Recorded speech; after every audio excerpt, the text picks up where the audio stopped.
Good evening बच्चों। आज हम लोग प्रिपरेशन पढ़ रहे हैं कॉलॉइड्स की ना। क्या पढ़ रहे हैं बच्चों? प्रिपरेशन ऑफ कॉलॉइड है। प्रिपरेशन ऑफ कॉलॉइड पढ़ रहे हैं बच्चों। आपको अच्छी तरह मालूम है दो तरीके के कॉलॉइड होते हैं, एक लायोफिलिक होते हैं, एक लायोफोबिक होते हैं। बच्चों ये जो प्रिपरेशन है ये लायोफिलिक के लिए नहीं है। लायोफिलिक के इसलिए नहीं है क्योंकि इनको हम लोग डायरेक्ट मिक्सिंग से बना सकते हैं। प्रिपेयर्ड बाय डायरेक्ट मिक्सिंग है ना बच्चों, इनको हम डायरेक्ट मिक्सिंग से बना सकते हैं। प्रिपेयर्ड बाय डायरेक्ट मिक्सिंग, इनको हम डायरेक्ट मिक्सिंग से बना सकते हैं बच्चों। इनको बनाने के लिए हमें स्पेशल मेथड्स पढ़ने पड़ते हैं। लायोफोबिक को बनाने के लिए स्पेशल मेथड पढ़ने पड़ते हैं। तो आज हम जो प्रिपरेशन पढ़ेंगे वो लायोफोबिक के लिए पढ़ेंगे। लायोफोबिक को बनाने के लिए स्पेशल मेथड पढ़ने पड़ते हैं। समझ रहे ना मेरी बात को? समझो बच्चों, जो आज हम जो पढ़ रहे हैं वो प्रिपरेशन किसके लिए है? लायोफोबिक के लिए है। और लायोफोबिक के लिए हम लोग स्पेशल मेथड पढ़ेंगे प्रिपरेशन के ना। किसके? प्रिपरेशन के। लायोफोबिक के लिए पढ़ना होता है स्पेशल मेथड प्रिपरेशन के। लायोफिलिक तो डायरेक्ट बनाए जा सकते हैं बच्चों। लायोफिलिक तो डायरेक्ट बना सकते हैं। क्यों बनाए जा सकते हैं डायरेक्ट? क्योंकि dispersed phase show large affinity for the dispersion medium. Dispersed phase के पार्टिकल बहुत ज्यादा अफिनिटी शो करते हैं। किसके लिए? डिस्पर्जन मीडियम के लिए। इसीलिए इनको डायरेक्ट बनाया जा सकता है। लायोफोबिक को डायरेक्ट नहीं बनाया जा सकता। लायोफोबिक को डायरेक्ट नहीं बनाया जा सकता, लायोफिलिक को बनाया जा सकता है। नोट किया? नोट किया? आज हम लोग प्रिपरेशन ऑफ कॉलॉइड पढ़ रहे हैं। बहुत इंपॉर्टेंट टॉपिक है बच्चों। प्रिपरेशन ऑफ कॉलॉइड आपको बहुत अच्छे से समझ में आना चाहिए।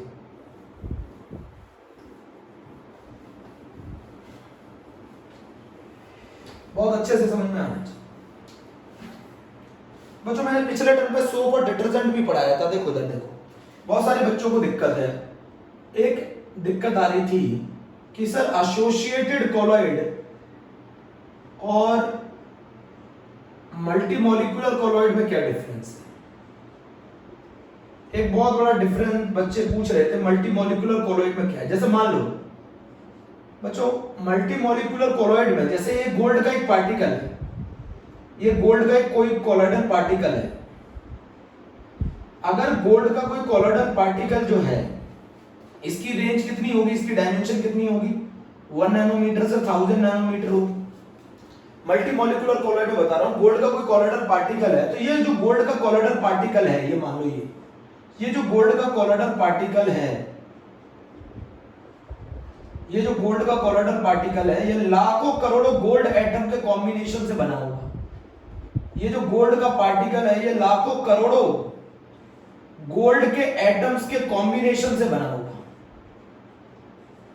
बोलो, ये लाखों करोड़ों गोल्ड के एटम्स आपस में weak van der Waals force या फिर मेटालिक फोर्स से जुड़े होंगे, तब जाके ये गोल्ड का कॉलॉइडल पार्टिकल बना होगा। मतलब जो गोल्ड का कॉलॉइड, जब तुम गोल्ड कॉलॉइडल सोल बनाओगे गोल्ड का, तो उसमें जो गोल्ड का कॉलॉइडल पार्टिकल होगा वो लाखों करोड़ों गोल्ड के एटम्स के कॉम्बिनेशन से बना होगा। ये सारे पार्टिकल क्लब होंगे। बट इसके अंदर बच्चों सुनो, जब ये लो कंसेंट्रेशन पे होते हैं, एट लो कंसेंट्रेशन, कुछ सब्सटेंस ऐसे होते हैं जो लो कंसेंट्रेशन पर इलेक्ट्रोलाइट की तरह बिहेव करते हैं। लो कंसेंट्रेशन पे इलेक्ट्रोलाइट की तरह बिहेव करते हैं। अंतर है, ये पहले से जुड़े हुए हैं, ये पहले से जुड़े हुए हैं। लाखों करोड़ों गोल्ड के एटम्स जुड़कर कॉलॉइडल पार्टिकल बनाते हैं गोल्ड का, और उस गोल्ड के कॉलॉइडल पार्टिकल के कारण गोल्ड का कॉलॉइडल सोल बनता है। बट ये जो एसोसिएटेड कॉलॉइड है, ये लो कंसेंट्रेशन पे इलेक्ट्रोलाइट की तरह बिहेव करते हैं। बट जब इनका टेम्परेचर क्राफ्ट टेम्परेचर से ज्यादा हो जाए, जब टेम्परेचर क्राफ्ट टेम्परेचर से ज्यादा हो जाए, जब कंसंट्रेशन सीएमसी से ज्यादा हो जाए, तब ये क्या करने लगते हैं? आपस में एसोसिएट करने लगते हैं, एग्रीगेट करने लगते हैं, और किस रेंज में आ जाते हैं? कॉलॉइडल रेंज में आ जाते हैं। तो बच्चों अंतर समझो, इसमें जो गोल्ड का कॉलॉइडल पार्टिकल है वो लाखों करोड़ों गोल्ड के एटम्स के कॉम्बिनेशन से बना है। बट इसमें ये सब पार्टिकल एसोसिएट होकर, बट कब? जब इनकी कंसंट्रेशन हाई हो जाए। At high concentration they all get associate or aggregate together and comes in the colloidal range. This is the difference between associated and a multimolecular colloid. इसका example आप लोग अच्छी तरीके से जानते हैं, सोप एंड डिटर्जेंट। इसका एग्जांपल आप अच्छी तरीके से जानते हैं, सोप एंड डिटर्जेंट। तो एसोसिएटेड कोलॉइड में कुछ सब्सटेंसेस या कुछ कंपाउंड ऐसे होते हैं जो लो कंसंट्रेशन पे इलेक्ट्रोलाइट की तरह बिहेव करते हैं। जब उनका कंसंट्रेशन तुम बढ़ाओगे तब वो आपस में एसोसिएट करेंगे, एग्रीगेट करेंगे, क्लस है ना, क्लब करेंगे, तब जाके वो सोप, उसका एग्जांपल है सोप एंड डिटर्जेंट। इसमें गोल्ड का कोलोइडल पार्टिकल पहले से ही लाखों करोड़ों गोल्ड के एटम्स के कॉम्बिनेशन से बना है। बच्चों कुछ सब्सटेंस ऐसे होते हैं जिनका अगर मैं कंसंट्रेशन बढ़ा दूं तब वो आपस में एसोसिएट और एग्रीगेट करते हैं और कोलोइडल रेंज में आते हैं, वो एग्जांपल है सोप एंड डिटर्जेंट।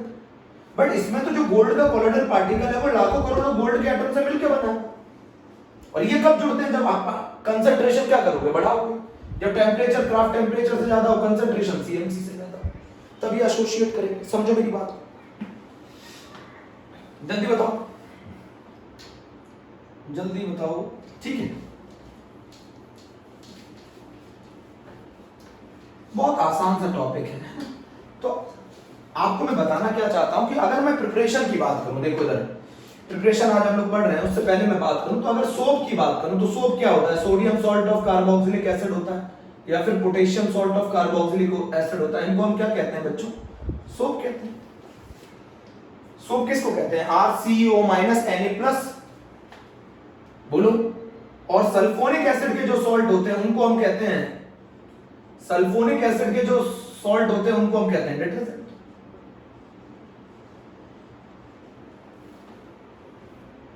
अगर मैं बात करूं बच्चों, इधर सुनो मेरी बात सुनो, अगर मैं सोप का कंसंट्रेशन लो ले लूं, अगर मैं सोप मॉलिक्यूल का कंसंट्रेशन लो ले लूं, इसी RCOO- को मैंने आपको पिछले टर्म पे सिखाया था कि अगर मैं इसको वाटर में डालूंगा तो ये इस तरीके से बनेगा, बोलो। ये वाला लॉन्ग हाइड्रोकार्बन वाला पार्ट है, सही है, ये वाला पार्ट नॉन पोलर है, सब बच्चों को मालूम है अच्छी तरीके से। ये टेल है, ये डर्ट अट्रैक्टिंग है या ऑयल अट्रैक्टिंग है?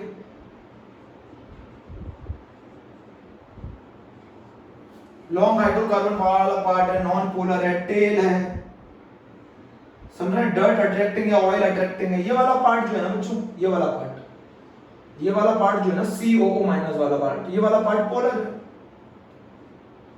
हाइड्रोफिलिक है, वाटर अट्रैक्टिंग है। ये वाला पार्ट लॉन्ग हाइड्रोकार्बन वाला पार्ट है, नॉन पोलर है, टेल है, डर्ट अट्रैक्टिंग है। ये वाला पार्ट पोलर है, हाइड्रोफिलिक है, वाटर अट्रैक्टिंग है। तो अगर मान लो शुरुआत में कंसंट्रेशन जब कम होगी, तो शुरुआत में कंसंट्रेशन कम होगी तो कौन सा वाला पार्ट वाटर से ये जुड़ेगा, वाटर से, ये polar part. Non polar part तो वाटर से दूरी बना के रखेगा ना, पोलर पार्ट जुड़ेगा, नॉन पोलर पार्ट वाटर से दूरी बना के रखेगा। ये कहानी कब की है? At low concentration they will behave as a true solution. But जैसे आप इनका कंसंट्रेशन बढ़ाओगे, जैसे आप इनका कंसंट्रेशन बढ़ाओगे, सोप मॉलिक्यूल का जैसे आप कंसंट्रेशन, जैसे उनका टेम्परेचर क्राफ्ट टेम्परेचर से ज्यादा ले लोगे, जैसे उनका कंसंट्रेशन CMC से ज्यादा ले लोगे, ये सब एसोसिएट होने लगेंगे, ये सब एग्रीगेट होने लगेंगे और क्या बना लेंगे? मिसल बना लेंगे। ये सब एग्रीगेट होकर मिसल बना लेंगे।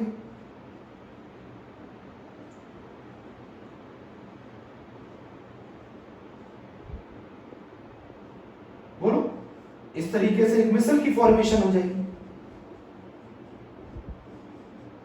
तो at high concentration they all get aggregate, associate, है ना, उस तरीके से आप इसको बना सकते हो। और ये किसकी फॉर्मेशन कर देंगे? मिसल। बताओ आपको 100 या 100 से ज्यादा सोप के मॉलिक्यूल मिलकर मिसल की फॉर्मेशन करते हैं। 100 या 100 से ज्यादा मॉलिक्यूल मिलकर मिसल की फॉर्मेशन करते हैं। और इसी को हम यूज करते हैं क्लींजिंग एक्शन ऑफ सोप में। इसी चीज को, इसी मिसल को हम यूज करेंगे, किसमें यूज करेंगे? Cleansing action of soap.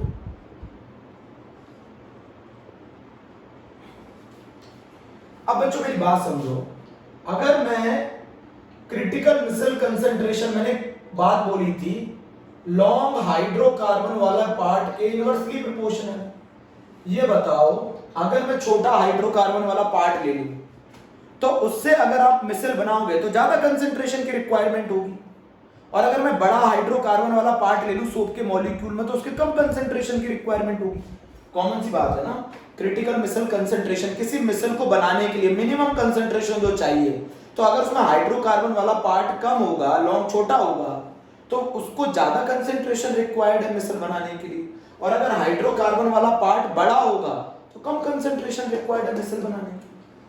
तो हाइड्रोकार्बन वाला पार्ट जितना बड़ा होता है उतना उसका कम कंसंट्रेशन रिक्वायर्ड होता है मिसल बनाने के लिए, और हाइड्रोकार्बन वाला पार्ट जितना छोटा होता है उतना ज्यादा कंसंट्रेशन रिक्वायर्ड होता है मिसल बनाने के लिए। बच्चों बहुत आसान है, जब सोप के पार्टिकल्स कम थे, जब सोप के मॉलिक्यूल्स कम थे, तो उस केस में ये बिहेव कर रहे थे ट्रू सॉल्यूशन की तरह, और जब सोप के पार्टिकल्स या सोप के मॉलिक्यूल्स का कंसंट्रेशन आपने बढ़ा दिया तो दे गेट एग्रीगेट और associate and comes in the colloidal ring to form micelle. अब मान लो सरफेस पे डर्ट है, ये मान लो ये कोई क्लॉथ है और इसके सरफेस पे ये ऑयल है या ग्रीस है। अब आपने सोप मॉलिक्यूल मिलाया, सोप मिलाया, तो ये सोप मॉलिक्यूल किसकी तरफ मूव करेंगे? इस ऑयल और ग्रीस की तरफ मूव करेंगे। बोलो जल्दी से। ये सोप मॉलिक्यूल, ये सोप के मॉलिक्यूल है ना, ये ऑयल और ग्रीस की तरफ मूव करेंगे। फिर ये क्या करेंगे, क्योंकि ऑयल और ग्रीस भी हाइड्रोकार्बन से मिलकर बनती है, ऑयल और ग्रीस भी हाइड्रोकार्बन से मिलकर बनती है, तो ये है लाइक डिसॉल्व लाइक, तो ये आपका हाइड्रोकार्बन वाला पार्ट किससे एसोसिएट हो जाएगा? इस ऑयल और ग्रीस से एसोसिएट हो जाएगा। इसको घेर लेंगे तो इसको सरफेस से निकाल लाएंगे, किसके फॉर्म में? मिसल के फॉर्म में। This is the cleansing action of soap. और ये वाला हिस्सा ये निकाल लिया इन्होंने, क्लॉथ से इस डर्ट को निकाल लिया मिसल के फॉर्म में, और इसको ऊपर ले आएंगे, पानी के साथ आप इसे बहा देंगे। तो this is all about the cleansing action of soap, है ना। ठीक है,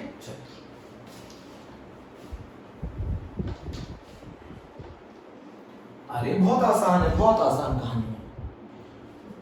जो सीएमसी है ना बच्चों, जो सीएमसी है वो इनवर्सली प्रोपोर्शनल है लॉन्ग हाइड्रोकार्बन पार्ट के।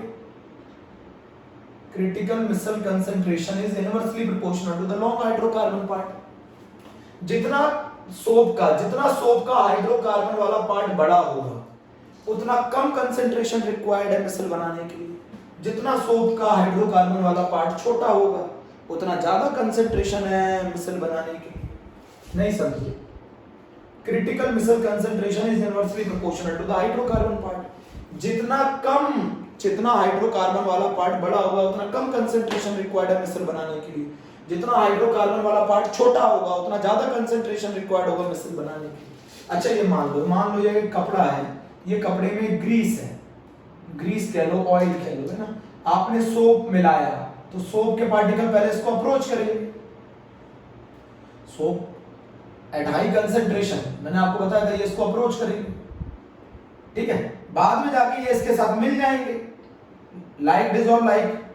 ऑयल भी हाइड्रोकार्बन है, सोप का ये वाला पोर्शन भी हाइड्रोकार्बन है, ये इसमें मिल जाएंगे, सही है। और फिर क्या करेंगे, ये मिसल की फॉर्मेशन करेंगे और इसको सरफेस से निकाल लाएंगे, डर्ट को खींच लाएंगे बाहर, मिसल की फॉर्मेशन कर लेंगे। आप बना लेना डायग्राम बच्चों, है ना। 2 नंबर में आता है। ये क्या चीज है? ऑयल। ऐसे कहानी होती है क्लींजिंग एक्शन ऑफ सोप की, है ना। ऐसे कहानी होती है क्लींजिंग एक्शन ऑफ सोप।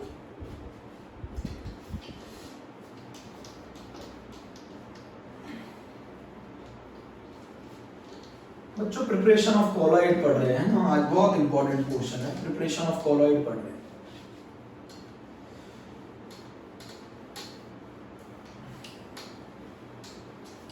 बच्चों मैं एक चीज और बताना चाहूंगा प्रिपरेशन ऑफ कोलॉइड में पढ़ने से पहले। मैं एक चीज बताना चाहूंगा आप लोगों को, सुन रहे हैं मेरी बात? सोल का क्या मतलब है? सोल का मतलब है सॉलिड इन लिक्विड। जहां सॉलिड क्या हो, डिस्पर्स्ड फेज हो, और जहां लिक्विड क्या हो, डिस्पर्जन मीडियम। ये मतलब होता है सोल का। अब जो हम प्रिपरेशन पढ़ रहे हैं, ये जो इनडायरेक्ट स्पेशल मेथड पढ़ रहे हैं, ये किसके लिए पढ़ रहे हैं हम लोग? जो आज हम ये स्पेशल मेथड पढ़ रहे हैं, किसके लिए पढ़ रहे हैं?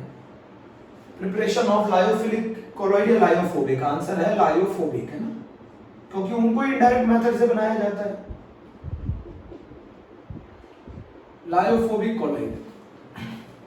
अब इसके बच्चों दो मेथड होते हैं, मैं आपको समझाऊं। एक मेथड का नाम होता है डिस्पर्जन मेथड या डिसइंटीग्रेशन मेथड। डिस्पर्जन या डिसइंटीग्रेशन, इंटीग्रेशन का मतलब होता है जोड़ना और डिसइंटीग्रेशन का मतलब होता है तोड़ना। इसको तोड़ना मेथड कहते हैं, मतलब बड़े साइज के सस्पेंशन पार्टिकल को आप किसमें डिसइंटीग्रेट कर दो? छोटे साइज के कॉलोइडल पार्टिकल में डिसइंटीग्रेट कर दो या डिस्पर्जन कर दो। ये कौन से पार्टिकल है? सस्पेंशन। सस्पेंशन का क्या मतलब होता है? जहां साइज 1000 नैनोमीटर से ज्यादा होगा, तो आप इनको क्या करोगे? तोड़ोगे तो ये किस रेंज में आ जाएंगे? ये किस रेंज में आ जाएंगे? कॉलोइडल रेंज में आ जाएंगे। किस रेंज में आ जाएंगे? कॉलोइडल रेंज में आ जाएंगे। इस मेथड को बोला जाता है डिस्पर्जन मेथड या फिर डिसइंटीग्रेशन मेथड, या फिर लिख लो तोड़ना। बड़े साइज के कॉलोइडल पार्टिकल, बड़े साइज के सस्पेंशन पार्टिकल को कॉलोइडल रेंज में ब्रेक करना, इसको बोला जाता है डिस्पर्जन या डिसइंटीग्रेशन। जल्दी बोलो। अब डिस्पर्जन और डिसइंटीग्रेशन के दो मेथड हैं बहुत famous. One is known as Bredig's arc. Arc का मतलब जानते हैं यहां पर क्या है? स्पार्क। स्पार्क का मतलब क्या है? यहां पे चिंगारी। चिंगारी का मतलब क्या है? हाई हीट, बहुत ज्यादा प्रोवाइड कर देना, बहुत ज्यादा हीट प्रोवाइड कर देना। इसको कहते हैं ब्रैडिक्स आर्क मेथड। ये भी एक बड़ा बहुत इंपॉर्टेंट मेथड है। कुछ चीजें पहले से लिखेंगे। किसके कॉलोइडल सोल बनाने के काम आता है? गोल्ड का, प्लेटिनम का, सिल्वर का। किसका? नोबल मेटल का कॉलोइडल सोल बनाने के काम आता है। नोबल मेटल का कॉलोइडल सोल बनाने के काम आता है। कौन सा मेथड है? गोल्ड, प्लेटिनम और सिल्वर का कॉलोइडल सोल बनाने के काम आता है। तो डिस्पर्जन क्या है? जहां बड़े साइज के सस्पेंशन पार्टिकल को कॉलोइडल रेंज में ब्रेक कर दिया जाए, उसको डिसइंटीग्रेशन या डिस्पर्जन मेथड बोला जाता है। और सस्पेंशन का पार्टिकल का साइज कितना होता है? 1000 नैनोमीटर से ज्यादा। उसको किस रेंज में ब्रेक कर देना? 1 नैनोमीटर से 1000 नैनोमीटर के बीच में ब्रेक कर देना। इसको कहा जाता है डिस्पर्जन या डिसइंटीग्रेट। इंटीग्रेट मतलब जोड़ना, डिसइंटीग्रेट मतलब तोड़ना। तो डिस्पर्जन और डिसइंटीग्रेशन का क्या मतलब है? तोड़ना। तो तोड़ेंगे कब? जब बड़े साइज का सस्पेंशन पार्टिकल उसको कॉलोइडल डायमेंशन में ब्रेक करेंगे। भाई ये सस्पेंशन के पार्टिकल बड़े साइज के, इसको कॉलोइडल रेंज में आने के लिए इनको छोटा करेंगे, उसको बोला जाता है डिस्पर्जन या डिसइंटीग्रेशन। इसका एक मेथड का नाम ब्रैडिक्स आर्क है और एक मेथड का नाम है पेप्टाइजेशन। एक मेथड का नाम है पेप्टाइजेशन, एक मेथड का नाम है ब्रैडिक्स आर्क। एक मेथड का नाम है पेप्टाइजेशन, एक मेथड का नाम है ब्रैडिक्स आर्क। दूसरा मेथड है बच्चों, कंडेंसेशन भी बोलते हैं, एग्रीगेशन भी बोलते हैं। कंडेंसेशन, स्पेलिंग सही कर लें, कंडेंसेशन है ना, या फिर इसको एग्रीगेशन भी बोला जाता है। मैं तो बच्चों को वही डेफिनेशन बोलूंगा, कंडेंसेशन और एग्रीगेशन भी बोला जाता है। अब मतलब समझो कंडेंसेशन और एग्रीगेशन का, इसको बोला जाता है जोड़ना। जब पार्टिकल का साइज बहुत छोटा हो, जब पार्टिकल का साइज बहुत छोटा हो, सुन रहे, तो उनको जुड़कर इसको जोड़ना कहते हैं। जुड़कर किस रेंज में आ जाएंगे? कॉलोइडल रेंज में आ जाएंगे, एग्रीगेट होंगे, तो इनको बोला जाता है, इसको बोला जाता है कंडेंसेशन और एग्रीगेशन। जहां बड़े साइज के पार्टिकल को तोड़ा जाएगा कॉलोइडल रेंज में आने के लिए, और जहां छोटे साइज के पार्टिकल को आपस में जोड़कर किस रेंज में लेके आया जाएगा? कॉलोइडल रेंज में, उसको बोला जाता है कंडेंसेशन या एग्रीगेशन मेथड। बच्चों इसमें केमिकल मेथड पढ़ने होते हैं हम लोगों को। हमको कौन से मेथड पढ़ने होते हैं बच्चों? केमिकल मेथड पढ़ने होते हैं। अभी मैं समझा रहा हूं। केमिकल मेथड पढ़ने होते हैं। अब आपको बता दो केमिकल मेथड में क्या होता है। केमिकल मेथड या केमिकल रिएक्शन से आप मॉलिक्यूल जनरेट करते हैं और ये मॉलिक्यूल आपस में जुड़कर कोलोइडल रेंज में आ जाते हैं। केमिकल मेथड में आप केमिकल रिएक्शन कराकर मॉलिक्यूल जनरेट करते हैं, वो मॉलिक्यूल आपस में जुड़कर किस रेंज में आ जाते हैं, कोलोइडल रेंज में आ जाते हैं। तो कंडेंसेशन और एग्रीगेशन के अंदर हमें कौन से मेथड पढ़ने पड़ेंगे, केमिकल मेथड पढ़ने पड़ेंगे। बात समझो, हम जो प्रिपरेशन पढ़ रहे हैं वो लायोफोबिक कोलॉइड की पढ़ रहे हैं। लायोफोबिक कोलॉइड वो होते हैं जिसमें डिस्पर्स्ड फेज डिस्पर्सन मीडियम के लिए काफी कम अफिनिटी शो करता है। इनके लिए हम स्पेशल मेथड पढ़ेंगे। लायोफिलिक कोलॉइड तो वो कोलॉइड होते हैं जिनको हम डायरेक्ट मिक्सिंग से बना सकते हैं, उसके लिए कोई स्पेशल मेथड नहीं लेना, उसमें तो हमें डायरेक्ट मिला देना है डिस्पर्स्ड फेज को, डिस्पर्सन मीडियम में बन जाएगा। लायोफोबिक कोलॉइड में अब होता क्या है, लायोफोबिक कोलॉइड को प्रिपेयर करने के दो तरीके। एक मेथड को बोला जाता है डिस्पर्सन और डिसइंटीग्रेशन, दूसरे मेथड को बोला जाता है कंडेंसेशन और एग्रीगेशन। कंडेंसेशन और एग्रीगेशन का मतलब होता है जहां मॉलिक्यूल खुद या एटम बहुत खुद छोटे हो साइज में, उनको जोड़कर हम उनको किस में ले आए, कोलोइडल रेंज में ले आए। सही है। तो कंडेंसेशन एग्रीगेशन में क्या होता है, इसमें केमिकल मेथड पढ़ना पड़ता है। केमिकल मेथड या केमिकल रिएक्शन से मॉलिक्यूल जनरेट करते हैं और उन मॉलिक्यूल को जोड़कर हम किस रेंज में ले आते हैं, कोलोइडल रेंज में ले आते हैं। इसको बोलते हैं कंडेंसेशन या एग्रीगेशन, है ना। अब क्या होता है, जैसे बड़े साइज है, बड़ा साइज मतलब सस्पेंशन, सस्पेंशन तो 1000 नैनोमीटर से ज्यादा है, तो उसको हमें कोलोइडल रेंज में आके लेकर आने के लिए उसको डिसइंटीग्रेट करना पड़ेगा या तोड़ना पड़ेगा, उसको बोला जाता है डिसइंटीग्रेशन या डिस्पर्जन मेथड। अब इसमें दो मेथड है, ब्रैडिक्स आर्क और पेप्टाइजेशन। अब कंडेंसेशन और एग्रीगेशन को हम लोग केमिकल मेथड भी बोलते हैं। इसमें भी बहुत सारे पार्ट है, जरा मैं बता दूं आपको, इसमें भी बहुत सारे पार्ट है। जल्दी से बच्चों, इसमें हम क्या करते हैं, केमिकल मेथड में हम इनसे मॉलिक्यूल बनाएंगे केमिकल रिएक्शन से, जो मॉलिक्यूल बनेंगे उनको एग्रीगेट करके कोलोइडल रेंज में लेके आ जाएंगे, इसी को बोला जाता है कंडेंसेशन और एग्रीगेशन। जल्दी करो, लिख लिया इतना पूरा, पहले इतना पूरा लिख लो। कोई पूछे क्या है भाई, प्रिपरेशन पढ़ रहे हैं लायोफोबिक कोलॉइड की। अच्छा, कोई बोले प्रिपरेशन कैसे पढ़ रहे हो लायोफोबिक कोलॉइड की। लायोफोबिक कोलॉइड को दो तरीके से बनाया जा सकता है, एक सस्पेंशन से बनाने का तरीका है, सुन रहे हैं। अगर सस्पेंशन का मतलब क्या है, जिनका साइज 1000 नैनोमीटर से ज्यादा, हमको 1000 नैनोमीटर किस रेंज में लेकर आना पड़ेगा, 1 नैनोमीटर से 1000 नैनोमीटर में आके तो तोड़ना पड़ेगा, इसको बोला जाता है डिस्पर्सन या डिसइंटीग्रेशन। और कंडेंसेशन और एग्रीगेशन का मतलब होता है जहां पर हम क्या करेंगे, केमिकल मेथड भी बोला जाता है, इसमें हम क्या करेंगे, मॉलिक्यूल जनरेट करेंगे, इन मॉलिक्यूल आपस में एग्रीगेट करके किस रेंज में आएंगे, कोलोइडल रेंज में आएंगे। इसको बोला जाता है कंडेंसेशन और एग्रीगेशन मेथड। इसको बोला जाता है जोड़ना, इसको बोला जाता है तोड़ना। जल्दी लिख लो, जल्दी बोल।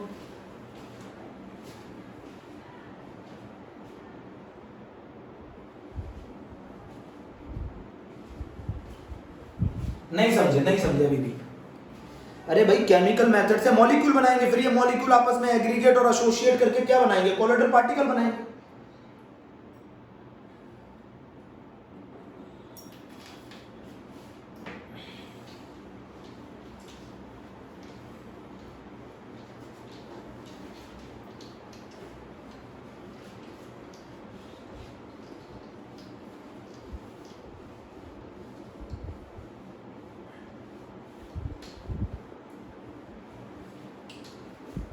अब जरा मेरी बात समझो, यहां तक की बात हो गई।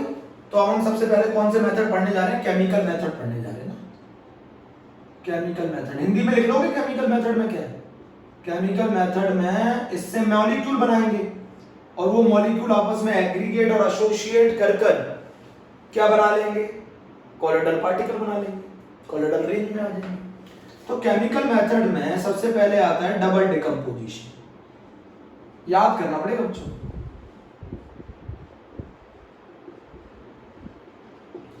सबसे पहले आता है डबल डिकम्पोजिशन। डबल डिकम्पोजिशन में हम लोग क्या करते हैं, म्यूचुअल एक्सचेंज ऑफ एनायन करते हैं। आप लोग सिर्फ लिख लेना थोड़ा सा, इसमें हम लोग म्यूचुअल एक्सचेंज ऑफ एनायन करते हैं। किनका एक्सचेंज करते हैं, एनायन का एक्सचेंज करते हैं, म्यूचुअल एक्सचेंज ऑफ एनायन। एक का एनायन दूसरे के साथ जुड़ जाता है, दूसरे का एनायन पहले वाले के साथ जुड़ जाता है। डबल डिकम्पोजिशन किसका कोलोइडल सोल बनाने के काम आता है, आर्सेनिक सल्फाइड का, AS2S3 का सोल बनाने का काम आता है। सोल का मतलब होता है सॉलिड डिस्पर्स्ड इन लिक्विड, है ना। क्या करते हैं, आर्सेनिक ऑक्साइड के सॉल्यूशन में, आर्सेनिक ऑक्साइड के सॉल्यूशन में H2S गैस पास कर देते हैं। आर्सेनिक ऑक्साइड के सॉल्यूशन में H2S गैस पास कर देते हैं।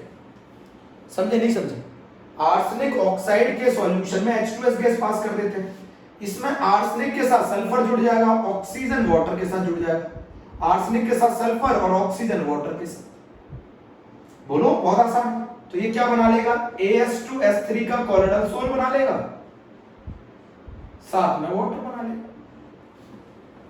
भाई कुछ नहीं करना है, आर्सेनिक ऑक्साइड के सॉल्यूशन में H2S गैस पास कर देंगे। जब आर्सेनिक सल्फाइड के सॉल्यूशन में जब H2S गैस पास करेंगे तो क्या बन जाएगा, AS2S3 हो जाएगा, आर्सेनिक के साथ सल्फर जुड़ जाएगा, ऑक्सीजन वो हाइड्रोजन के साथ चला जाएगा, तो एक्सचेंज हो गया ना। इसमें एनायन कौन है, सल्फाइड, इसमें एनायन कौन है, ऑक्साइड, तो ये एक्सचेंज हो गए। सल्फर इसके साथ जुड़ जाएगा, ऑक्सीजन इसके साथ जुड़ जाएगा। इसी मेथड को बोलते हैं डबल डिकम्पोजिशन। तो क्वेश्चन ऐसे पूछ लेता है, डबल डिकम्पोजिशन किसके प्रिपरेशन के लिए यूज होता है, आर्सेनिक सल्फाइड के सोल बनाने के लिए काम। डबल डिकम्पोजिशन किसके लिए यूज होता है, आर्सेनिक सल्फाइड के सोल बनाने के काम। आर्सेनिक सल्फाइड का जो कॉलोइडल सोल है वो हम किससे बनाते हैं, डबल डिकम्पोजिशन से बनाते हैं। अरे भैया म्यूचुअल एक्सचेंज ऑफ आयंस है, जरा समझो ना, AS2O3, तो इसमें बताओ आर्सेनिक के ऊपर +3 और ऑक्सीजन के ऊपर -2, यहां पर H2S, सल्फर में -2, हाइड्रोजन में +1, तो ये सल्फर चला गया आर्सेनिक के साथ, ऑक्सीजन चला गया हाइड्रोजन के साथ, बन गया AS2S3 का कॉलोइडल सोल। बहुत ही आसान, कर लोगे ना। अरे भैया कुछ नहीं करना, आर्सेनिक ऑक्साइड के सॉल्यूशन में से H2S पास कर देनी है, आर्सेनिक सल्फाइड का कॉलोइडल सोल बन जाएगा। अब इसमें क्या पढ़ोगे, जबरदस्ती। डबल डिकम्पोजिशन मेथड किसका कॉलोइडल सोल बनाने के काम आता है, आर्सेनिक सल्फाइड की। अरे भैया डबल डिकम्पोजिशन का मतलब है म्यूचुअल एक्सचेंज ऑफ एनायन, दोनों के एनायन का एक्सचेंज हो जाना। दूसरे मेथड का नाम है ऑक्सीडेशन। अच्छा ये ऑक्सीडेशन किसके लिए यूज होता है, ये चीजें याद रखनी पड़ती हैं। सल्फर का कॉलोइडल सोल बनाने के काम आता है, सल्फर का कॉलोइडल सोल बनाने के काम आता है ऑक्सीडेशन मेथड। इसमें क्या करते हैं, एक ऑक्सीडाइजिंग एजेंट का सॉल्यूशन लेते हैं, SO2 ले लो या फिर ब्रोमीन ले लो, ब्रोमीन भी ले सकते हैं। SO2 यहां क्या करता है, ऑक्सीडाइजिंग एजेंट का सॉल्यूशन, ऑक्सीडाइजिंग एजेंट के सॉल्यूशन में हम लोग H2S गैस पास करते हैं, H2S गैस को ऑक्सीडाइजिंग एजेंट के सॉल्यूशन में पास करेंगे। जब ऑक्सीडाइजिंग एजेंट के सॉल्यूशन में जब हम H2S गैस पास करते हैं तो यहां जो सल्फर है इसका ऑक्सीडेशन होता है। यहां सल्फर किस ऑक्सीडेशन स्टेट में है, -2, ये ऑक्सीडाइजिंग एजेंट, ये इसको ऑक्सीडाइज करेगा, बताओ क्या बनेगा, सल्फर बनेगा प्लस वाटर बनेगा, तो ये बनेगा कॉलोइडल सोल, ये बन गया सोल, सल्फर का सोल। भाई यहां पर इसकी ऑक्सीडेशन स्टेट 0 है तो इसका ऑक्सीडेशन हो रहा है। और कौन करवा रहा है, ये करवा रहा है SO। अगर यहां पे Br2 ले लोगे तो सारे बाय प्रोडक्ट HBr बन जाएगा। अरे भैया यहाँ पे Br2 भी ले सकते हैं, बहुत सारी किताबों में Br2 भी होता है, अगर Br2 लोगे तो यहाँ बाय प्रोडक्ट HBr बन जाएगा, HBr साथ में बनेगा।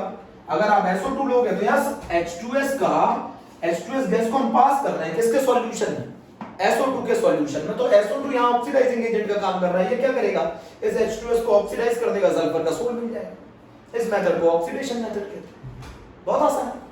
अरे भैया सल्फर का कॉलोइडल सोल बनाना है तो कैसे बनाओगे, ऑक्सीडेशन करके बनाओगे, किसकी सहायता लोगे, ऑक्सीडाइजिंग एजेंट, ऑक्सीडाइजिंग एजेंट का सॉल्यूशन लो, उसमें H2S पास कर दो, सल्फर का कॉलोइडल सोल बन जाएगा।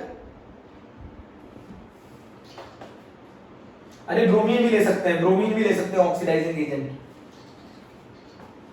अरे ऑक्सीडेशन नंबर का बढ़ना ऑक्सीडेशन कहलाता है, मुझे मालूम है तुम क्या पूछोगे, ऑक्सीडेशन नंबर का बढ़ना ऑक्सीडेशन कहलाता है, ऑक्सीडेशन नंबर का बढ़ना ऑक्सीडेशन कहलाता है।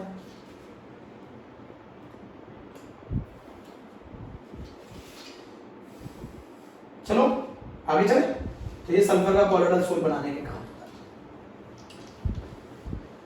अब आता है बच्चों मेथड आता है थर्ड वाला, रिडक्शन मेथड। अब रिडक्शन, मेटल के सॉल्ट सॉल्यूशन में रिड्यूसिंग एजेंट डाल दो। मेटल का सॉल्ट सॉल्यूशन कौन है, ऑरिक क्लोराइड AuCl3। मेटल के सॉल्ट सॉल्यूशन में रिड्यूसिंग एजेंट डाल दो, मेटल के सॉल्ट सॉल्यूशन में रिड्यूसिंग एजेंट डाल दो। जल्दी लिख लो बच्चों, जल्दी से नोट कर लो।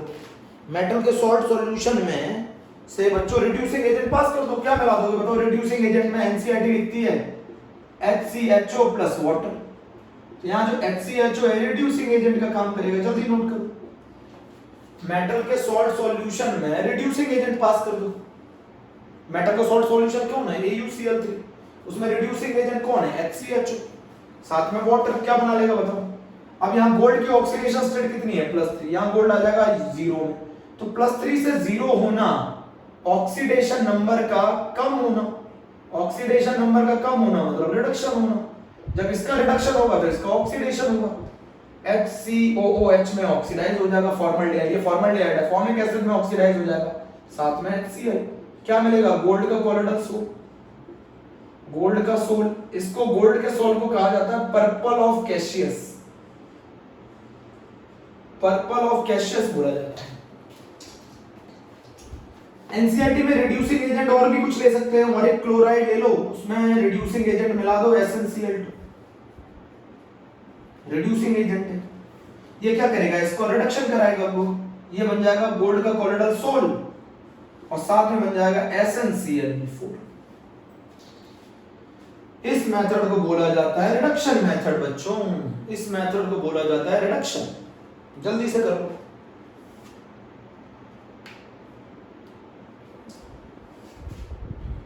इसका ऑक्सीडेशन हो जाएगा ना भाई। ऑक्सीडेशन का मतलब एडिशन ऑफ ऑक्सीजन। तो एक ऑक्सीजन और आपके जुड़ गया, फॉर्मिक एसिड बन गया।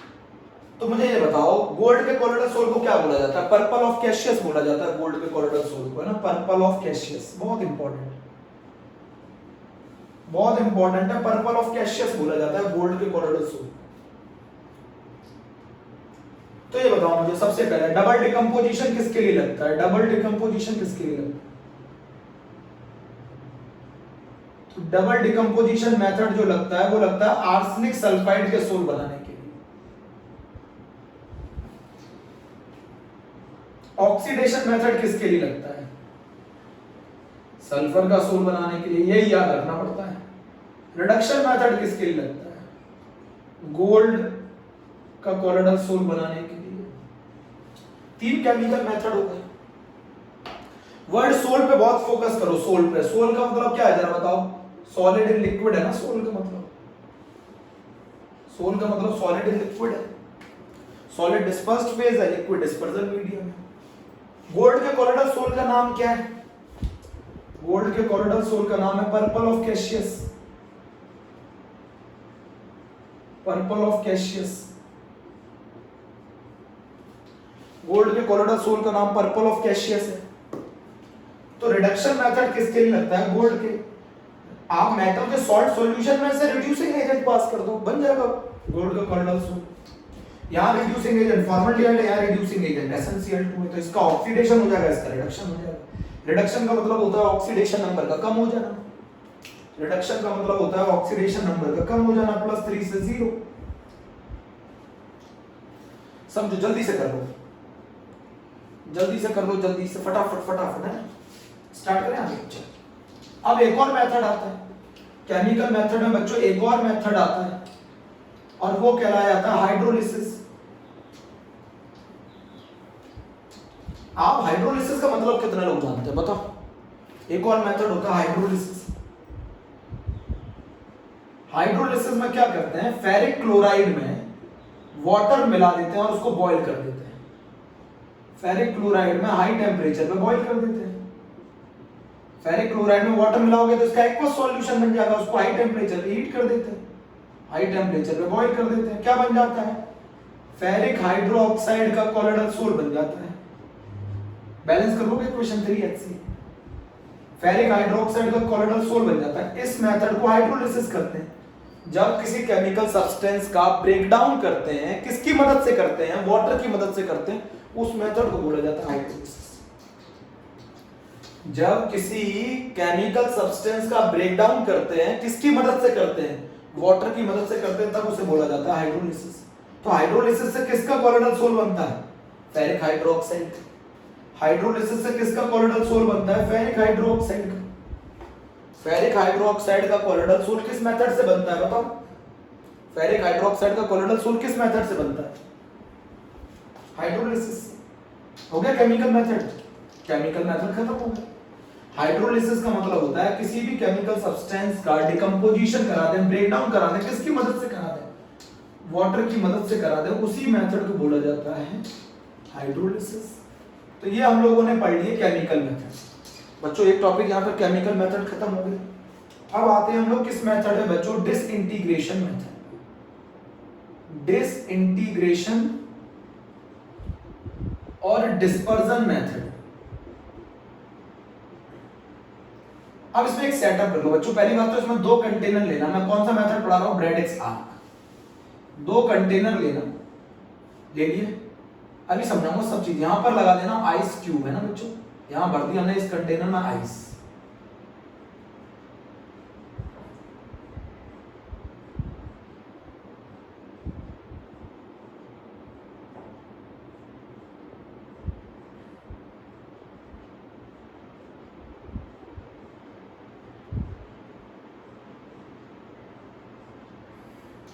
ये मैंने आइस भर दिया बच्चों, ये आइस क्यूब है। इसमें जिस मेटल का मुझे कोलोइडल सोल बनाना है उसकी रॉड लेनी पड़ेगी बच्चों, उसकी मेटल रॉड लेनी पड़ेगी और इसको बहुत ही हाई वोल्टेज से कनेक्ट करना पड़ेगा। बहुत ही हाई वोल्टेज से इसको कनेक्ट करना पड़ेगा। ये वाली रॉड किसकी तरह काम करेगी? एनोड। ये वाली रॉड किसकी तरह काम करेगी? कैथोड। बच्चों ये वाली बात याद है, पूरा सेटअप कर देना। ब्रैडिक्स आर्क मेथड पढ़ रहे हैं डिस्पर्जन में। और बच्चों ये ले लिया डिस्पर्जन मीडियम। बच्चों ये ले लिया डिस्पर्जन मीडियम। थोड़ा सा सही से बना दूं ना।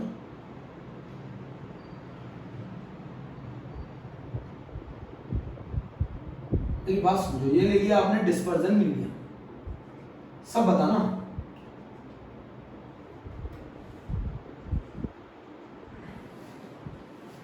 ठीक है, बोलो। ये आपने ले लिया डिस्पर्जन मीडियम और ये ले ली आपने मेटल की रॉड। जिस मेटल का आपको कोलोइडल सोल बनाना है उस मेटल की रॉड ले ली। इस मेथड का नाम क्या? डिसइंटीग्रेशन का। इसका नाम है ब्रैडिक्स, जिस साइंटिस्ट ने दिया था, आर्क मेथड। इसमें डिस्पर्जन और कंडेंसेशन दोनों होता है बच्चों। इसमें डिस्पर्जन और कंडेंसेशन दोनों होता है। जल्दी बोलो। अब क्या करोगे? ये 2 मेटल की रॉड एक दूसरे को टच कराएंगे। टच कराएंगे तो यहां क्या प्रोड्यूस होगा? बोलो। 2 मेटल की रॉड हाई पोटेंशियल पे रख रखी है, ये दोनों मेटल हाई वोल्टेज से जोड़ रखा है। इन दोनों को स्ट्रक कराएंगे तो ये क्या प्रोड्यूस होगा? Electric arc. इलेक्ट्रिक आर्क से क्या प्रोवाइड की जाएगी? Provide very high heat. बहुत ही ज्यादा हीट प्रोवाइड की जाएगी। यही होगा। इससे क्या होगा? इससे क्या होगा? जो ये गोल्ड के पार्टिकल्स है, ये गोल्ड के पार्टिकल बच्चों वेपर फेज में जाने लगेंगे। बहुत ज्यादा बच्चों ये मेल्ट नहीं होगा। ये इतनी ज्यादा heat provide, around 3000 degree centigrade heat provide की जाती है, टेम्परेचर प्रोवाइड किया जाता है। तो ये जो मेटल, जो गोल्ड के पार्टिकल है, ये किस फॉर्म में जाने लगते हैं? ये गोल्ड के पार्टिकल किस फॉर्म में जाने लगते हैं? वेपर फेज में। और वेपर फेज में जाने लगते हैं तो ये आइस जो है, ये आइस जो क्यूब लगाए हैं, ये इसको क्या करेंगे? ठंडा करेंगे। ठंडा करेंगे तो इसके अंदर गिर जाते हैं। गोल्ड के पार्टिकल इसके अंदर गिर जाते हैं, मीडियम के अंदर, और ये बन जाता है कोलोइडल सोल। बच्चों हमने क्या किया? हमने क्या किया? 2 मेटल की रॉड ली, बहुत ही हाई वोल्टेज से कनेक्ट कर दिया, उनको टच किया, इलेक्ट्रिक आर्क प्रोड्यूस हुआ। इलेक्ट्रिक आर्क मतलब बहुत ज्यादा हीट प्रोड्यूस की। उस हीट से क्या हुआ? जो मेटल की बड़ी मेटल रॉड, बड़ा साइज है, उस मेटल की रॉड ने क्या किया? इसको ब्रेक कर दिया। मेटल की रॉड, इस इलेक्ट्रिक स्पार्क ने इस मेटल की रॉड को ब्रेक कर दिया स्मॉल गोल्ड के पार्टिकल्स में। और ये गोल्ड के जो पार्टिकल हैं, ये किस फेज में जाने लगे? वेपर फेज में जाने लगे, वेपोराइज होने लगे।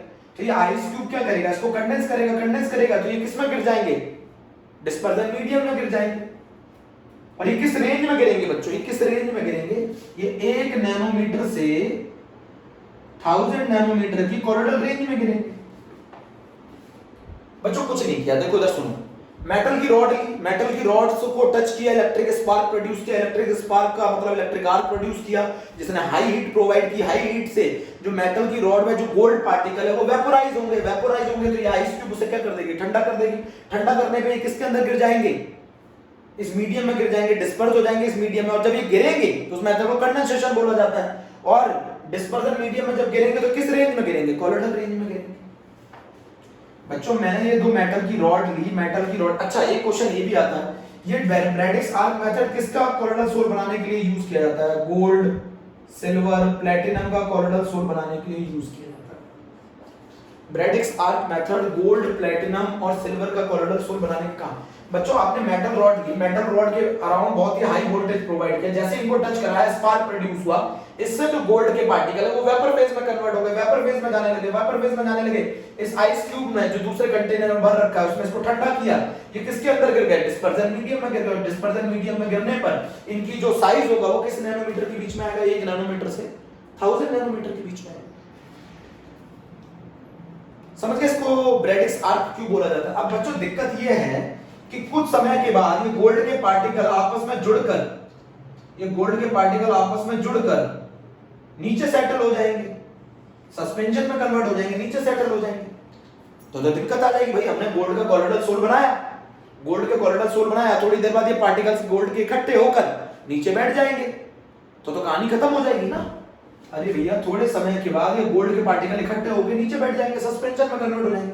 तो इसमें एक स्टेबलाइजर मिलाया जाता है बच्चों, एक इसमें स्टेबलाइजर मिलाया जाता है और स्टेबलाइजर होता है KOH। इसमें एक स्टेबलाइजर मिलाया जाता है KOH। अच्छा ये स्टेबलाइजर क्या करता है, ये गोल्ड के कोलोइडल पार्टिकल के अराउंड नेगेटिव OH माइनस को एब्जॉर्ब कर लेता है।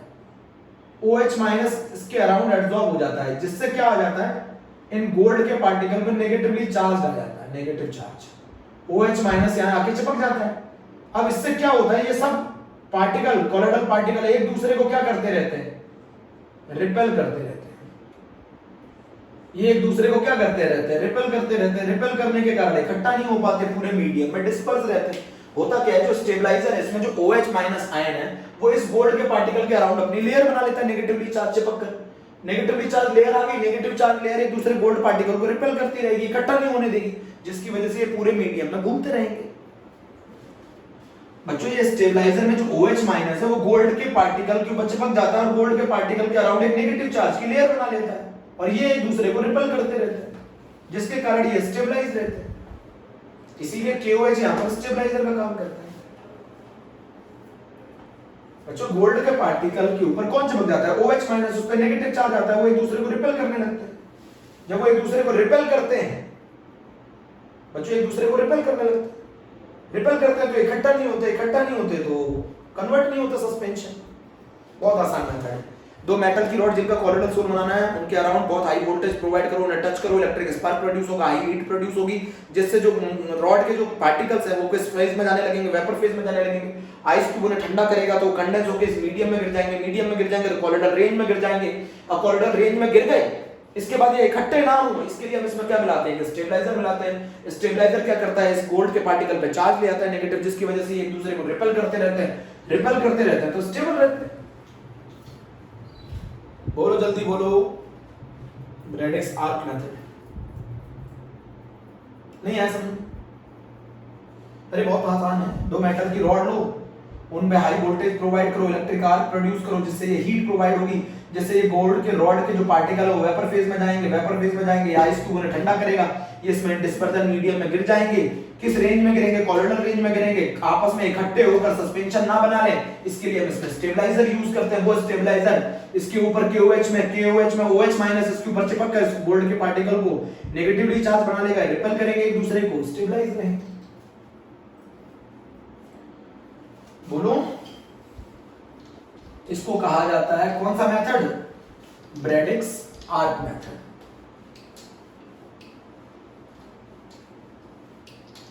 कौन सा मेथड बोला जाता है, ब्रैडिक्स आर्क मेथड। अब जरा सुनो मेरी बात, बहुत ध्यान से सुनो। अब हमारा सबसे इंपॉर्टेंट मेथड आ रहा है बच्चों, हमारा सबसे इंपॉर्टेंट मेथड आ रहा है।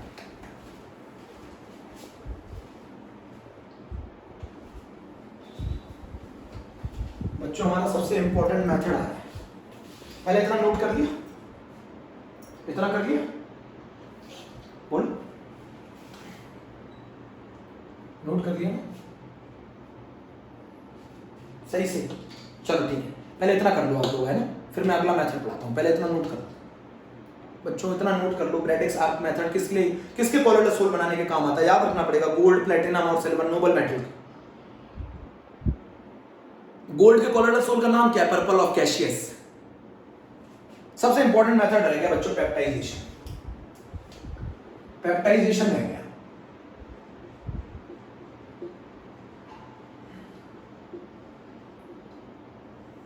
बच्चों इसको करते क्या है, एक freshly prepared converting a freshly prepared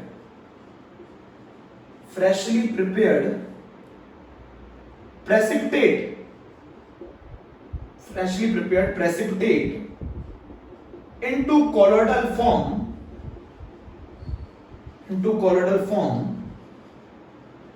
with the help of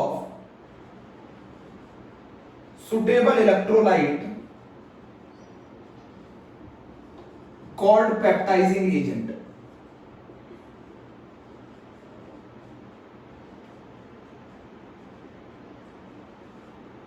अब मैं आपको इसमें दो चीजें बताऊंगा। क्या करते हैं, एक प्रेसिपिटेट लेते हैं फ्रेशली प्रिपेयर्ड। फ्रेशली प्रिपेयर्ड क्यों लिया है, फ्रेशली प्रिपेयर्ड क्यों लिया है? पहली बात तो इसका डिसइंटीग्रेशन करना इजी है, इसको तोड़ना आसान होता है, डिसइंटीग्रेट करना इजी होता है। और फ्रेशली प्रिपेयर्ड की जो फ्री सरफेस है, फ्री वैलेंसीज होती हैं, जिससे ये बहुत तेजी से एब्जॉर्ब करता है इसको। फ्रेशली प्रिपेयर्ड दो वजह से लिया जाता है, तो ये डिसइंटीग्रेट करना इसको आसान होता है, तोड़ना आसान होता है। दूसरा, फ्रेशली प्रिपेयर्ड के सरफेस पे बहुत ज्यादा एक्टिव या फ्री वैलेंसीज होती हैं, एक्टिव या फ्री वैलेंसीज होती हैं, जिसकी वजह से ये बहुत जल्दी प्रेफरेंशियल एडसॉर्प्शन करता है। अब आप बोलेंगे प्रेफरेंशियल एडसॉर्प्शन का क्या मतलब है, अभी समझाया।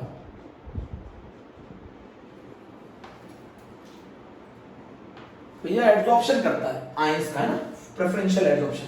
कन्वर्टिंग अ फ्रेशली प्रिपेयर्ड क्या होता है, उसके सरफेस पे बहुत ज्यादा फ्री वैलेंसीज होती है, वो बहुत जल्दी एडसॉर्ब कर लेता है। दूसरा, फ्रेशली प्रिपेयर्ड को डिसइंटीग्रेट करना आसान होता है।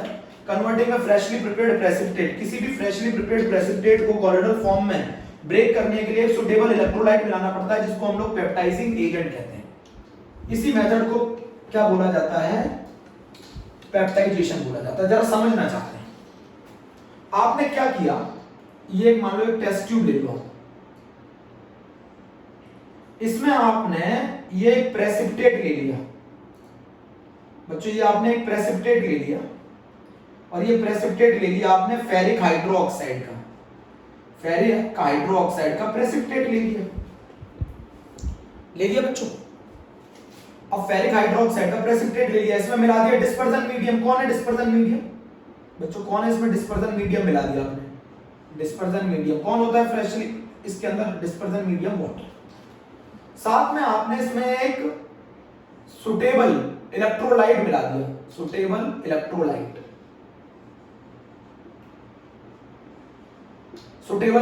और वो होगा FeCl3। थोड़ा सा अमाउंट में FeCl3 मिला दिया, जिसको हम क्या कहेंगे, पेप्टाइजिंग एजेंट। क्या किया आपने, एक फ्रेशली प्रिपेयर्ड प्रेसिपिटेट है, डिस्पर्जन मीडियम मिलाया, एक सुटेबल इलेक्ट्रोलाइट मिलाया, शेक कर दिया। तो क्या होगा बताओ, क्या होगा, शेक करने पर इस डिस्पर्जन मीडियम में ये प्रेसिपिटेट जो है ये कॉलोइडल रेंज में ब्रेक हो जाएगा। ये प्रेसिपिटेट जो है ये कॉलोइडल रेंज में ब्रेक हो जाएगा।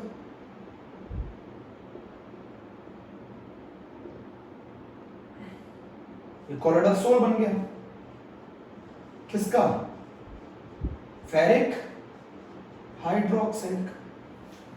इस मेथड को बोला जाता है पेप्टाइजेशन। किस इलेक्ट्रोलाइट की मदद से किया ये, ऐसे नहीं कि किसी भी इलेक्ट्रोलाइट की मदद से कर दोगे। FeCl3 ये कहलाएगा यहां पर पेप्टाइजिंग एजेंट। तो आपने एक फ्रेशली प्रिपेयर्ड प्रेसिपिटेट को एक सुटेबल इलेक्ट्रोलाइट और एक डिस्पर्जन मीडियम के साथ शेक कर दिया, जिससे वो किस फॉर्म में ब्रेक हो गया, कॉलोइडल फॉर्म में।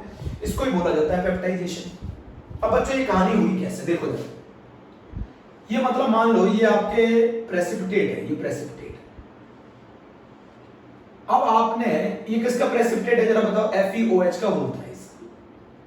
आपने इसमें मिलाया FeCl3। जानते हैं किस आयन को एडसॉर्ब करेंगे अपने सरफेस पे? बताओ किस आयन को एडसॉर्ब करेंगे अपने सरफेस पे? जो आयन इनमें कॉमन होगा, बताओ इसके अंदर कौन सा आयन प्रेजेंट है? Fe+3। अपने जैसे कोई एडसॉर्ब करेंगे ना, इसमें भी कौन प्रेजेंट है? Fe+3। या तो ये कैटायन को एडसॉर्ब करेंगे या एनायन को एडसॉर्ब करेंगे। तो बताओ किसको एडसॉर्ब करेंगे? किसको एडसॉर्ब करेंगे?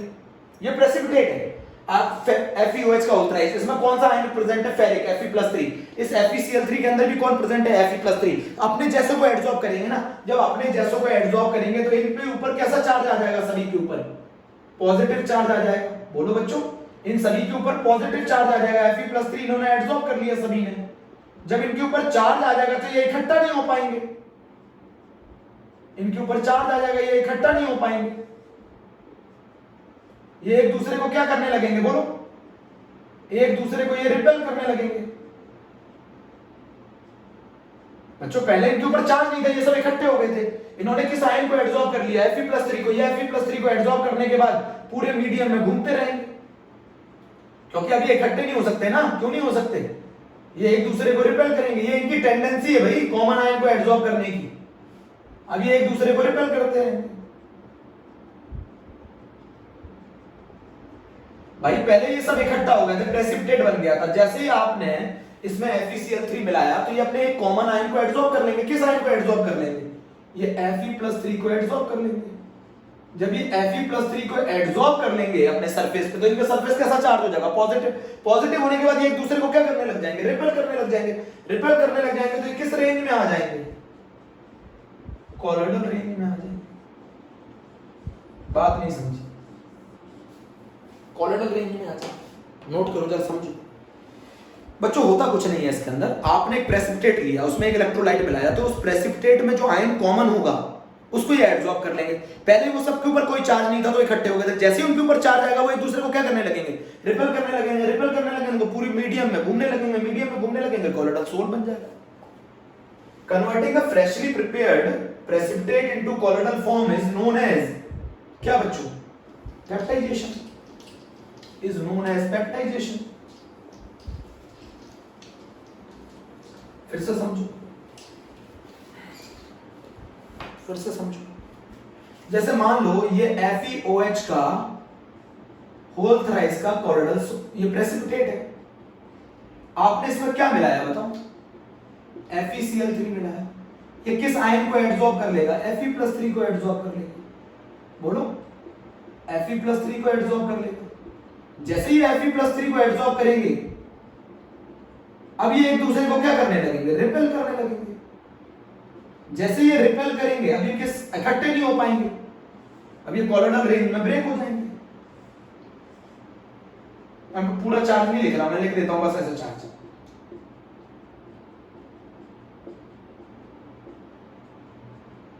पेप्टाइजेशन का उल्टा होता है कोगुलेशन।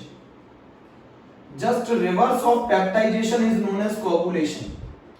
बच्चों अब इनमें प्लस चार्ज आ गया ना, प्लस चार्ज की वजह से अब ये इकट्ठे नहीं हो पाएंगे। पहले इकट्ठे थे, अब इन पर प्लस चार्ज इन्होंने एडसॉर्ब कर दिया, तो अभी प्लस चार्ज की वजह से एक दूसरे को रिपेल करेंगे, इकट्ठे नहीं हो पाएंगे। तो किस रेंज में आ जाएंगे? 1 नैनोमीटर से 1000 नैनोमीटर में आ जाएंगे। अरे भैया अपना जैसा अपने जैसे कोई एडसॉर्ब करेगा ना, FeOH के होल थ्राइस के अंदर आयरन किस स्टेट में प्रेजेंट है? +3 में प्रेजेंट है। FeOH के होल थ्राइस के अंदर आयरन +3 में प्रेजेंट है। तो ये अपने जैसे कोई एडसॉर्ब करेगा ना, तो FeCl3 में भी आयरन किस स्टेट में प्रेजेंट है? Fe+3 में। बोलो, FeOH का होल थ्राइस इस पेप्टाइजिंग एजेंट में से जो आयन कॉमन होगा उसको एडसॉर्ब कर लेगा। एडसॉर्ब कर लेगा तो इनके ऊपर चार्ज आ जाएगा। चार्ज आ जाएगा तो एक दूसरे को रिपेल करने लगेंगे। रिपेल करने लगेंगे तो कॉलोइडल डायमेंशन में ब्रेक हो जाएंगे। इस मेथड को बोला जाता है peptization. Reverse of peptization is known as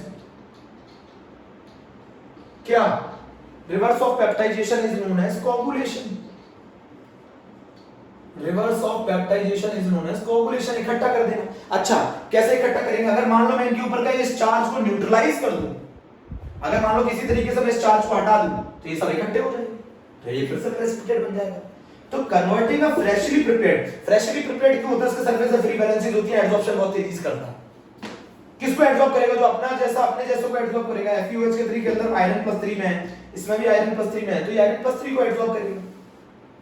iron +3 को एडसॉर्ब करने पर इनके ऊपर चार्ज आ जाएगा तो एक दूसरे को रिपेल करेंगे तो पूरे मीडियम में डिस्पर्स होंगे। इसी मेथड को बोला जाता है पेप्टाइजेशन। बता नहीं रहे हैं, इसी मेथड को बोला जाता है पेप्टाइजेशन। किसी तरीके से अगर मैं ये चार्ज हटा दूं इन कॉलोइडल पार्टिकल पर, तो ये फिर से इकट्ठे हो जाएंगे तो प्रेसिपिटेट हो जाएंगे। इसी को बोला जाता है कोगुलेशन। ऐसा नहीं है कि किसी भी आयन को एब्सॉर्ब कर ले, ऐसा नहीं है कि कोई भी मिला दो आप, ऐसा होना चाहिए जो इसके साथ कॉमन हो। FeOH के ऑल्थराइज और FeCl3 में कौन सा आयन कॉमन है? Fe+3 इसको एब्सॉर्ब करेगा, चार्ज आ जाएगा तो एक दूसरे को रिपेल करने लगेंगे ये पार्टिकल्स, तो वो कॉलोइडल डायमेंशन में ब्रेक हो जाएंगे। इसको बोला जाता है पेप्टाइजेशन। ठीक है, आई थिंक मेरे हिसाब से हो गया। प्रिपरेशन ऑफ कॉलोइड खत्म हो गई। अरे भैया प्रिपरेशन ऑफ कॉलोइड में 2 ही मेथड थे। एक में किसको बनाने का तरीका है? लायोफिलिक कॉलोइड को बनाने के तरीके हैं, लायोफोबिक को बनाने के तरीके। लायोफोबिक के लिए 2 मेथड यूज किए जाते हैं, एक को डिसइंटीग्रेशन मेथड बोला जाता है, एक को कंडेंसेशन मेथड बोला जाता है, या फिर आप एक को डिस्पर्जन मेथड कह सकते हैं, एक को एग्रीगेशन मेथड कह सकते हैं। एग्रीगेशन मेथड का दूसरा नाम है केमिकल मेथड। इससे जो मॉलिक्यूल जनरेट किए जाते हैं केमिकल रिएक्शन में, वो आपस में एग्रीगेट होकर कॉलोइडल रेंज में आ जाते हैं। अब केमिकल मेथड कौन सा है? डबल डिकम्पोजिशन है। केमिकल मेथड कौन सा है? ऑक्सीडेशन है, रिडक्शन है, हाइड्रोलिसिस है। डबल डिकम्पोजिशन में हम क्या करते हैं? आर्सेनिक ऑक्साइड के सोल में से H2S गैस पास करते हैं, आर्सेनिक सल्फाइड का कॉलोइडल सोल बन जाता है ना। और ऑक्सीडेशन में हम क्या करते हैं? SO2 ऑक्सीडाइजिंग एजेंट के सॉल्यूशन में से हम H2S गैस पास करते हैं, उसमें हम सल्फर का कॉलोइडल सोल मिल जाता है। और तीसरा मेथड जो है रिडक्शन, उसमें हम मेटल के सॉल्ट के सॉल्यूशन में से रिड्यूसिंग एजेंट पास करते हैं, तो हमारे मेटल का कॉलोइडल सोल मिल जाता है। हाइड्रोलिसिस में हम क्या करते हैं? किसी कंपाउंड का डिकम्पोजिशन कराते हैं। किसकी मदद से कराते हैं? वाटर की मदद से कहते हैं, उसको हाइड्रोलिसिस कहते हैं। FeCl3 के अंदर वाटर मिला दो, उसे हीट कर दो, गर्म कर दो, और क्या बन जाएगा? FeOH का होल थ्राइस का कॉलोइडल सोल बन जाएगा। इसको बोला जाता है केमिकल मेथड। अरे भैया सल्फर का सोल किस मेथड से बनता है? बताओ मुझे जरा, सल्फर का सोल किस मेथड से बनता है? सल्फर का सोल ऑक्सीडेशन से बनता है। गोल्ड का सोल किससे बनता है? रिडक्शन से बनता है। FeOH का होल थ्राइस का कॉलोइडल सोल किससे बनता है? हाइड्रोलिसिस से बनता है। आर्सेनिक सल्फाइड का कॉलोइडल सोल किससे बनता है? डबल डिकम्पोजिशन से बनता है। डबल डिकम्पोजिशन का मतलब है म्यूचुअल एक्सचेंज ऑफ आयंस। ये मेथड क्या थे? केमिकल मेथड थे। 4 केमिकल मेथड होते हैं। डबल डिकम्पोजिशन होता है, ऑक्सीडेशन होता है, रिडक्शन होता है, एज वेल एज हाइड्रोलिसिस होता है। कुछ नहीं करा जाता है केमिकल मेथड में। केमिकल रिएक्शन से मॉलिक्यूल जनरेट होते हैं, मॉलिक्यूल आपस में जुड़कर कॉलोइडल रेंज में आ जाते हैं, उसी को बोला जाता है ना। Condensation method, aggregation method, chemical method. दूसरा मेथड भी है डिसइंटीग्रेशन। डिसइंटीग्रेशन का मतलब है बड़े साइज के सस्पेंशन पार्टिकल को कॉलोइडल डायमेंशन में ब्रेक कर दिया जाए। जोड़ने का मतलब है एग्रीगेशन करना, कंडेंसेशन करना। जोड़ना मतलब केमिकल मेथड है, तोड़ना मतलब डिसइंटीग्रेशन है। इंटीग्रेशन का मतलब होता है जोड़ना, डिसइंटीग्रेशन का मतलब होता है तोड़ना। तोड़ना क्यों रहे? क्योंकि बड़े साइज के पार्टिकल हैं, उनको कॉलोइडल रेंज में आने के लिए आपको उनको ब्रेक करना पड़ेगा। उसके 2 मेथड हैं, one is Bredig's arc and other is peptization.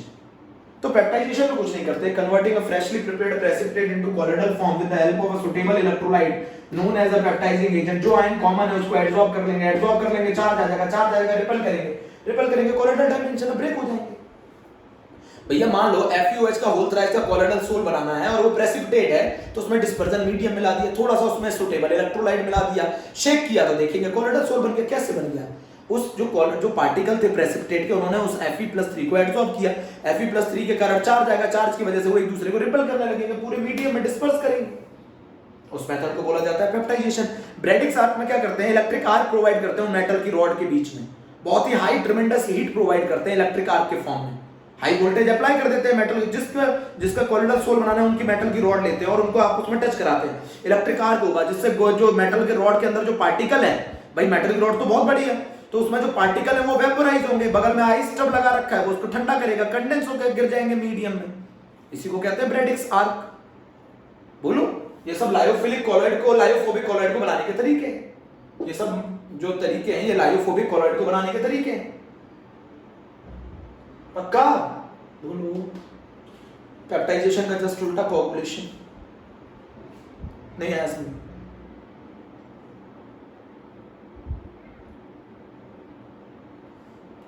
बोलो अच्छा। पेप्टाइजेशन में जस्ट उल्टा कोगुलेशन। जल्दी बताओ, जल्दी। आगे समझना। ओके, थैंक यू प्यारे बच्चों, गॉड ब्लेस यू।